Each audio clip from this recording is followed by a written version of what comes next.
چنانچہ ایک مرتبہ میں اپنا واقعہ آپ کو سناتا ہوں. ایک صاحب تھے جو سیکٹری لیول کے تھے، بہت لکھے پڑھے اور بڑی ان کی تنخواہ اور گاڑیاں اور ٹیلنٹڈ انسان. ان کی ریٹائرمنٹ ہوئی تو وہ بیمار ہوئے تو ہاسپٹل میں تھے. گھر آئے تو ہم ان کی تباہ پرسی کے لیے حاضر ہوئے.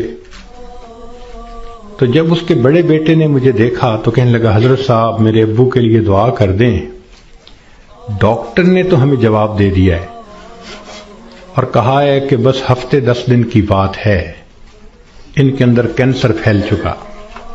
لیکن ہم نے ابو کو نہیں بتایا، آپ بھی پلیز ابو کو نہ بتانا. میں خاموش رہا. خیر اندر گئے، ملاقات ہوئی. تھوڑی دیر کے بعد میں نے انہیں کہا جی کہ مجھے آپ سے کوئی بات کرنی ہے. تو انہوں نے سب کو جانے کا حکم دے دیا کہ بھی کمرے سے جاؤ، میں حضرت جی سے کوئی بات کرنا چاہتا ہوں. جب وہ اکیلے ہو گئے تو میں نے ان سے بات کی کہ دیکھیں، زندگی کا کوئی بھروسہ نہیں، کوئی نہیں جانتا کہ کب موت آئے گی. کیا پتا میری موت پہلے آئے، کیا پتا آپ کی موت پہلے آئے.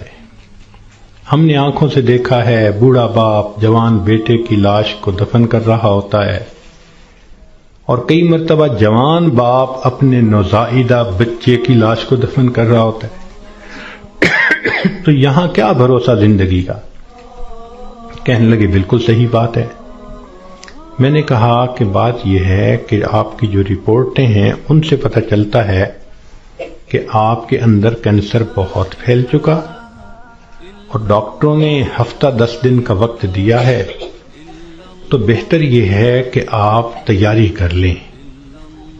یہ بات سنتے ہی اس کی آنکھوں میں چمک آ گئی اور وہ مجھے کہنے لگا کہ حضرت صاحب آپ نے سچ کہا، یہ سارے لوگ مجھے جھوٹی تسلیاں دے رہے تھے، مجھے کنفیوز کر رہے تھے.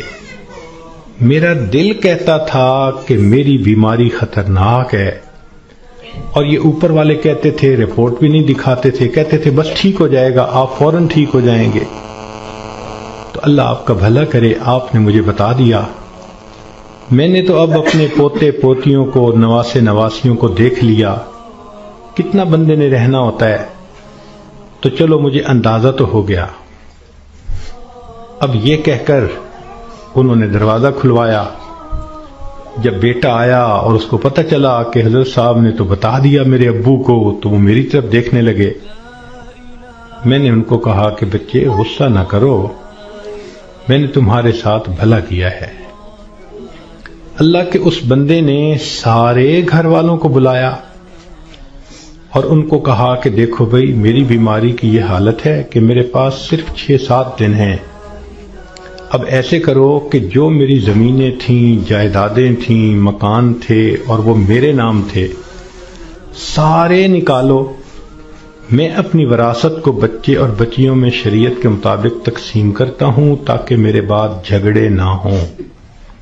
لو جی، 2 دن میں انہوں نے سب جائیدادوں کا بچوں کے نام انتقال کروا دیا تاکہ بچوں کے جھگڑے نہ ہوں آپس میں. پھر اس کے بعد انہوں نے کہا کہ میرا جی چاہتا ہے کہ میرے بچوں کے آپس میں رشتے ہوں. تو کچھ رشتے تھے جو انہوں نے پرپوز کیے اور ان کی وجہ سے انہوں نے آپس میں ہاں بھی کر لی.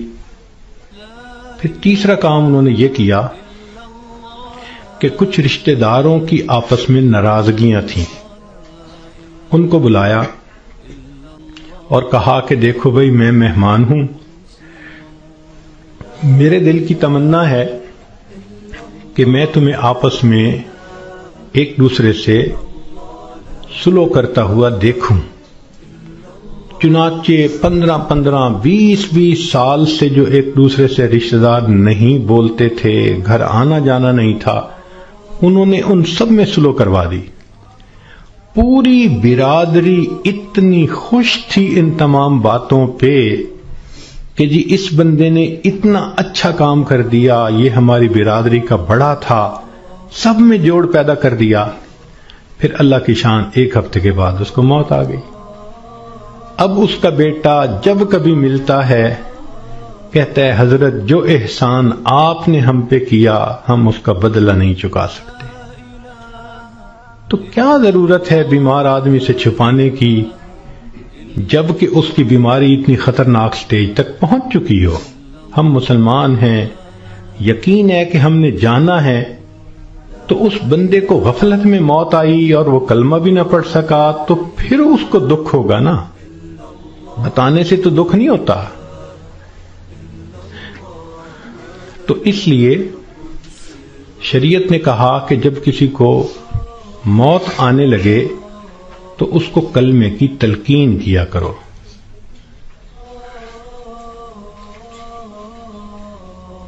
ہم نے یہ دیکھا ہے کہ ادھر بندے کے آخری لمحہ ہوتا ہے اور ادھر بیوی جو ہے آگے بڑھتی ہے اور بیٹی کو کرتی ہے آپ نے پہچانا اسے، یہ کون ہے؟ یہ دیکھو یہ تسنیم آئی ہے، یہ دیکھو یہ پروین آئی ہے. حالانکہ وہ لمحہ اس بندے کے لیے اللہ کے ذکر کا وقت ہوتا ہے، یکسوئی کا وقت ہوتا ہے.